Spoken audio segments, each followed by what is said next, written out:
Throughout my childhood, I was a victim of Australia's VIP child sex trafficking ring.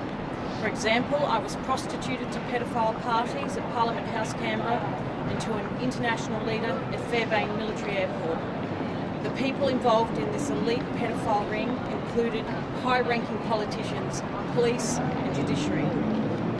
From the late 1980s, I reported my abuse experiences to multiple healthcare professionals, not one of whom adhered to mandatory reporting requirements. I reported to New South Wales Police in 2008. I reported to the Royal Commission in 2012. I reported to Operation Attest in Canberra. I made formal witness statements to New South Wales Police and have agreed to do more. I have reported directly to the New South Wales and Federal Police Commissioners and to the New South Wales Coroner. I have provided sufficient names, times, dates and places for authorities to investigate. My experiences were horrific beyond words. I witnessed child abduction, torture, rape, murder. But the way I've been treated for reporting the crimes I witnessed and experienced has been far worse than my original abuse experiences. Victims endure the most miserable childhoods. We then spend the rest of our lives paying for the crimes committed against us. Victims are constantly placed under excessive scrutiny. If we can't provide a precise time and date for something that happened 40 years ago, we're called liars. If we get emotional, we're labelled crazy. If we are vocal, we're just attention seekers. It's time to focus our attention away from victims and onto those responsible for the crimes against children. In the 2006 census, Australians identified child protection as their number one concern. Why then does our government continue to ignore the public's concern for children? Australia is a pedophile haven. Our laws are written, interpreted and administered in a way that benefits pedophiles and silences victims of crime. Our university lecturers teach pro-pedophilia material. Our health boards continue to allow offending doctors and psychologists to practice.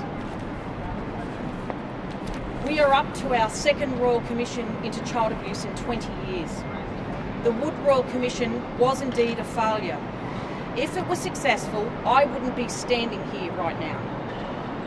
The Wood Royal Commission was established in response to complaints about the VIP pedophile ring that abused me. This is the exact same elite pedophile ring that I reported to the current Royal Commission. In 2013, I asked the Royal Commission, what are you going to do differently to the failed Wood Royal Commission?